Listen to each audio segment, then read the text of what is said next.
everybody, and welcome to Life Chats with Maggie and Bunny. I'm Maggie. And I'm Bunny. So, today we want to talk to you about listening to your body. Hmm. Do you listen to your body? What does it say to you? How does it say it? So many ways we can talk about this. Hmm. So, Bunny, when we say listening to your body, what's it say to you? Well, of course, this is like the things about listening to the signals of your body. Like if you're tired, go to sleep. If you're hungry, eat some food. If if you if you don't want to do something, if you feel resistant to going somewhere, Yep. maybe don't go. And I know that, sometimes, especially being, an entrepreneur and getting to make my decisions on when I work and what work I take and that kind of thing, there will be people out there who work traditional or conventional jobs who have family and responsibilities and stuff, and they're like, but I can't do that. Right? And it's Right. like there is still time that you can listen to your body in specific ways.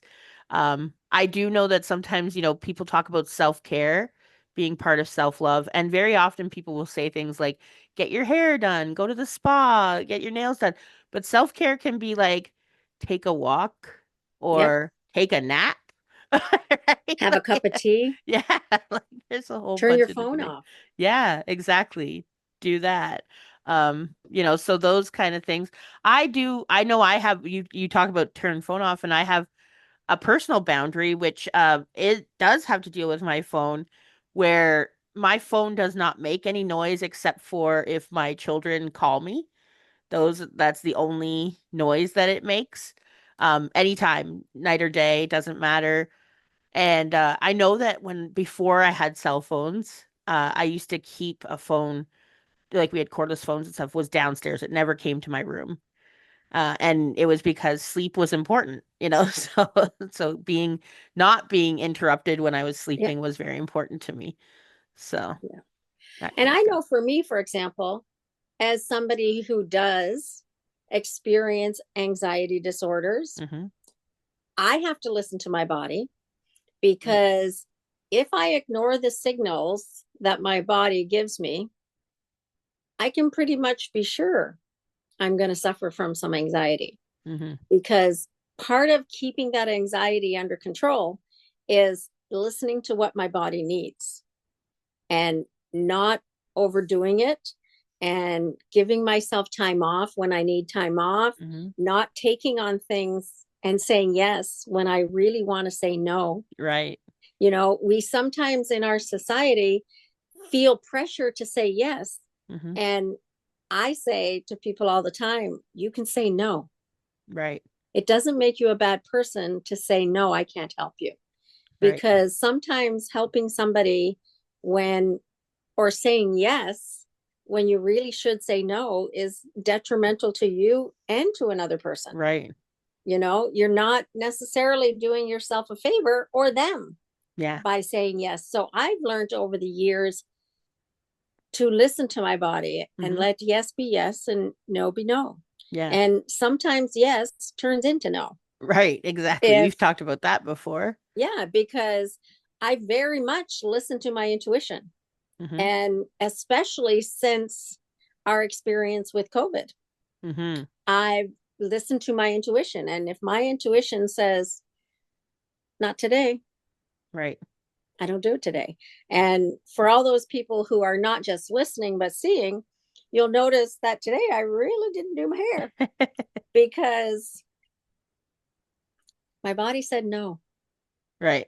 My body said, it's a sweatshirt and messy hair kind of day.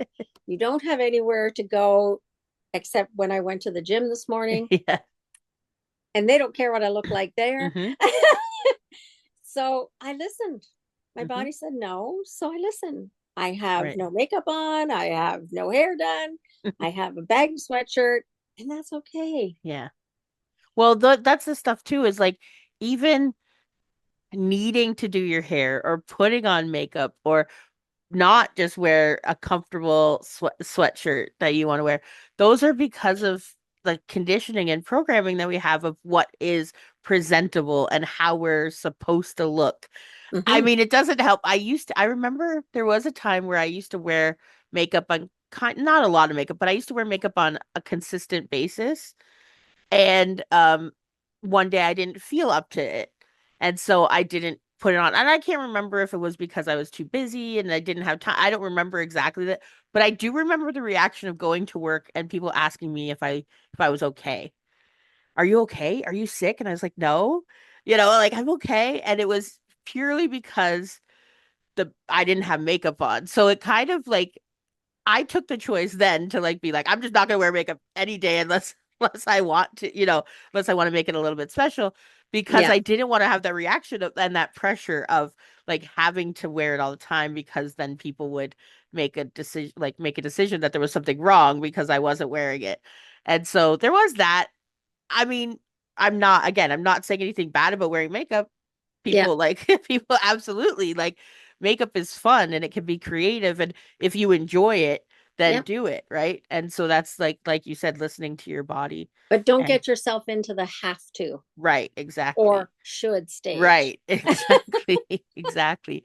And I Yeah. do talking about conditioning and programming, I do know like there are things they talk a lot about traumas and stuff that happen before we're 8 years old. And in this case, it's not a trauma, but it's a conditioning that happens to us when we start going to school. And I said that I've told my sister and other people that this is like kind of where it starts, where we stop listening to our body because school tells us when we have to wake up, what time we have to be there, when we can go to the bathroom, when we eat, like Hmm. all of those kind of things. So like there are times where I know myself, even having sent my children to school and having other people who, other moms, is there are times where the kids don't want to eat at that time, or they're hungry at 9 o'clock, Yeah. instead of at 10, whatever. Like, so it is kind of like a thing. And then, yes, it does prepare us for when we go to the real world or to the corporate world where Yeah. where we would have to wait till our breaks to eat or go to the bathroom or anything like that.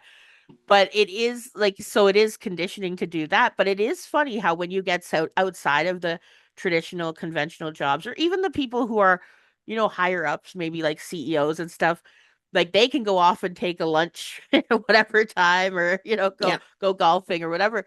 And so having that kind of freedom, once you are outside of that, system that is telling you what time to eat, what time to go to the bathroom, you do get to be more free with Yeah. that. And really, why do we live in a society that tells you when you can go to the bathroom Yes. and when you can't? Yeah. Isn't your body supposed to do that? Right, Like, exactly. is like, I think I would have a very difficult time if my children, when they were in school, they're adults now, but when they were in school, if they got in trouble for needing to go to the bathroom, Right. Right. because Yeah, I'm sorry, your body gets to tell you when you need to go to the bathroom. I don't exactly. tell my body when it needs to go to the bathroom. It tells me.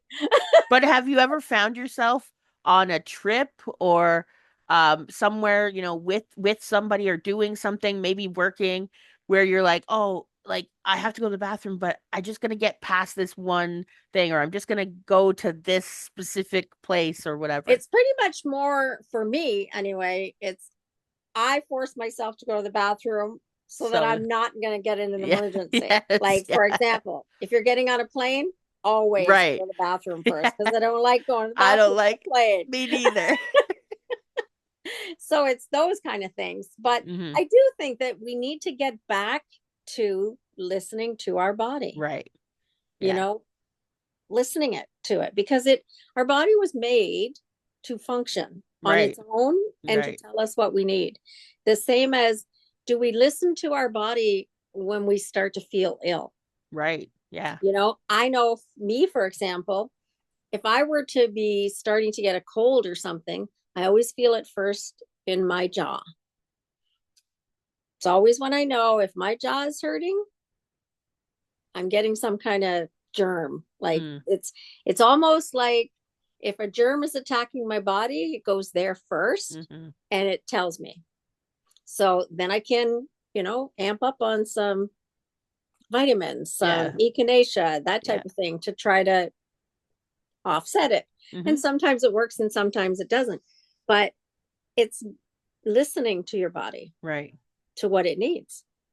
Yeah, I and mean, how even it the fact that feels. you know that if it goes into your jaw, and I mean, for me, I'm like thinking, I'm like, oh well, maybe your jaw is just more sensitive, and so that's why you can sense it there first, and then it kind of is your warning sign or your Yeah. canary in the mines or whatever to let you know that there's something wrong, and Yeah. uh, Well, I think it's because of the issues that I have with my gums right, that that's the first place infection goes in my body. okay, That's yeah, the first place that it manifests. right, So if I can keep that under control, then maybe it might not go somewhere else. hmm And but it's even, listening to your body about other things, hmm other types of illnesses, and I know my doctor laughs at me all the time because I'll go to him and I'll say, I think I need this because yeah, this is what my body feels like. He says, well, do you mind if I look? yeah, Because I have become, and maybe it's old age, maybe it's wisdom, who knows, which or hmm the other it is. But I have become very in tune to my body. right, So I listen to it. hmm That is, I mean, that's a good thing. Yeah. And it's so funny that you brought up doctor because I did tell you that part of what kind of nudged me into talking about this today was something that I had heard it before, but it was brought back into my awareness, and that was about the actor Mark Ruffalo, who in 2001 was filming. It was in the last few weeks of filming a movie. I can't remember what it was called, and he had a dream that he had a brain tumor. And when he woke up, it stuck with him. And he was like, it kind of felt a little bit more than just a dream, just a normal dream. And so he went to the doctor on set and said, hey, I had this dream that I have a brain tumor. And the doctor was like, well, let's get a CT scan. And sure enough, he did have a brain tumor and was able to get it treated and everything's okay. And but he credits that with his body telling him through a dream that Mm-hmm. he had a brain tumor. And so like you can get messages from your body in that way as well, Yeah. is by having a dream. I know even I've heard other people tell of a story and then been like, "Oh, wait a second, that that sounds familiar to me." And so then you're like, "Oh, is that this or whatever?" And so like kind of looking into and listening to your body also for emotions. I think that that's another Mm-hmm. one too, is that in this past year I've learned that we've been trained to think our emotions as opposed to feeling them in our body. And that can actually cause our emotions to kind of get stuck in our Right. body. And that can cause things because emotion is energy in motion. So Yep. if you stop it and you keep it and hold on to it, it can actually cause us to um, like ruminate over things and have like thoughts and stories and stuff that come up, and then it causes things in our body to like not feel right, or Mm-hmm. even as they say disease, which is like dis-ease, so that energy getting trapped can cause things to kind of Yep. start happening in our body as well. So it's very important to listen and Yeah, for sure. yeah, Because what do emotions feel like? yeah, Like, what does anger feel like hmm in my body? What does happiness feel hmm like in my body? Do we even know the answer to that? a lot of us I think would say no. No, we And, don't. and one thing I learned over the last year is that anger over one thing can feel different in my body than anger in another situation. So like if a trigger comes up, I could have like clenched mouth, heaviness in my chest, and like maybe my right pinky is in pain, like some random thing like that. But then Mm-hmm. in the next time, I could get triggered to the point where I'm so upset and angry that like I'm shaking inside and like Yeah. want to scream or something like that, which looks totally different. Yeah. And so I think sometimes just recognizing, just saying like when you are in an emotion, like you're experiencing an emotion, just connecting with the body by saying, what am I feeling? Where is there tension? Where Yeah. is there something vibration or something that's happening? Like, And is what your are the heart beating signals fast? that your body is giving you? Right. Is it that? I know, for example, if I have too much anxiety going on around me, my shoulders come up. And then when my shoulders come up, I tense up. Right. And then the middle of my back will be hurting. Well, yeah, because Hmm. I'm tense Yeah. and you don't realize that, Right. and part of what I do is releasing your shoulders. Yeah. We can do simple things like that of Yeah. releasing it and feeling them go back down. Hmm. Or it could be somebody, they may get something in the pit of their stomach. They may Right. feel nauseous. Yeah. You might feel nauseous. And I deal with this all the time when I'm talking to people about who are going through grief, Hmm. because grief affects our body in phenomenal ways. Right. It, for some people, it makes them not want to eat. For other Hmm. people, it makes them want to eat all of the wrong things. Yep. For some people, they sleep too much. Some people don't sleep enough. Right. Some people cry a lot. Some people don't cry at all. Hmm. So it's learning how your body is working through that grief. Right. And grief is only one of those emotions that our body has to work through. Hmm. So, my encouragement for people today is figure out how your body talks to you and how it communicates to you. Hmm. How does it tell you that it's content? Right. Like for me, when I'm feeling contentment in my body, Hmm. I'm relaxed. Yeah. I'm still. My mind isn't going 100 miles a minute Yes. with things I need to do. Hmm. So find out how your body speaks to you. Right. Figure it out. And I'll just say that and leave it open to new feelings each time, like Yeah. discovering new ways that your body tells, especially as you start listening to it, the body will like, what? They're listening to me? Yay! And it will start showing you even new ways Yeah. that it does express things. So, Yeah. yeah. And it's interesting to find out how that can be, because Hmm. as I tell everybody, especially when I'm talking about grief, if there are 50 people in the room, 50 people are going to experience grief Right, probably in a different way. right. So the emotions and the feelings that your body speaks to you about for every single person are going to be different. Hmm. And there's no right or wrong. Right, right. It's you taking the time to connect with your body. Some of the ways that I connect with my body is through meditation, Hmm. is through quietness, Right. through listening to music. Hmm. There you're going to connect with your body however it works for you. Right. And we know that Bunny and I listen to completely different music. Yes. And that's good, Right. because you connect in your way and I connect in my Hmm. way. There's no right or wrong way. Right. Exactly. The important thing is to connect, Right. because 100%. everything that we need, our body knows how to tell us. Yep. Whether it's like the actor in a dream, Yep. whether it's just that feeling you get in Hmm. your gut that says, I shouldn't go out today. Yeah. Maybe your body is saying that to you to prevent you from being in an accident. Right. Who knows?